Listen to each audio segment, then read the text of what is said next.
There's someone you know. Maybe it's your friend, your cousin. Maybe it's you. They talk about starting a business. They've planned it in their head 100 times. They know the name. They've even thought about the logo. But nothing ever happens. And people say, stop dreaming and start doing. But what if science tells a very different story?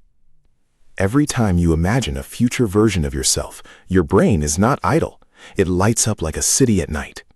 Neuroscientists have identified what's called the default mode network, your brain's background mode that switches on the moment you stop focusing on the outside world and turn inward. And research published in the journal Brain found that this network plays a direct, causal role in creative thinking. When scientists disrupted it, people became measurably less creative. This is the same network Nikola Tesla lived in. He wrote, "I do not rush into actual work.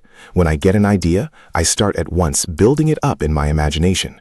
He visualized his inventions completely before touching a single physical component. That's not laziness, that's incubation. And studies show the brain often solves problems better when you step away and let the mind wander. So dreaming big is good?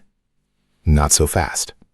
Dr. Gabriele Oettingen, a psychology professor at NYU, spent decades studying people who fantasize about positive futures.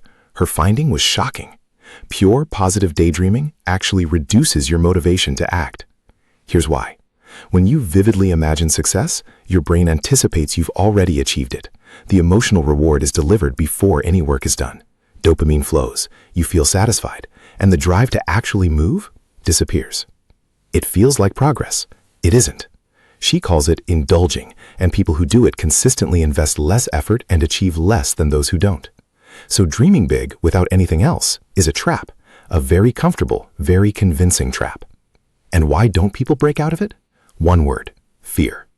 Behavioral science shows we're wired for loss aversion. The pain of losing something feels twice as powerful as the pleasure of gaining the same thing. Starting means risking your savings, your reputation, your time, so the brain chooses the safest option. Stay still. And if you never officially begin, you can never officially fail. You stay the person who could have, and that identity is much safer than the person who tried and didn't make it. But here's the part nobody talks about. Dr. Oettingen didn't just find the problem. She found the solution. It's called mental contrasting, and it works like this. She called it WOOP. Wish, outcome, obstacle, plan. You imagine the dream, you feel the best possible result. Then, and this is the key, you honestly face the obstacles standing in your way, and you make a concrete plan for each one. This single shift from pure fantasy to fantasy plus reality neurologically changes everything. Studies showed it led to stronger commitment, more effort, and higher achievement across every area of life tested. The dream doesn't disappear, it becomes a blueprint. So, is dreaming big but doing nothing bad? It depends on which phase you're in.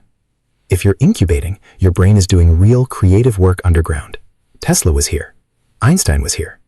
If you're indulging, the dream has become a substitute for the life, not a map to it. This is where people stay for years. And if you're contrasting, you've looked your obstacles in the eye, made your plan, and taken the first step. This is where everything changes. The dream is not the problem. The dream is the engine. The only question is whether you're using it as fuel or as a destination. What's your dream? And what's the first real obstacle standing between you and it? Because that's where your story actually begins. Thanks for watching. If this made you think differently, subscribe to Out of Pattern. There's a lot more where this came from.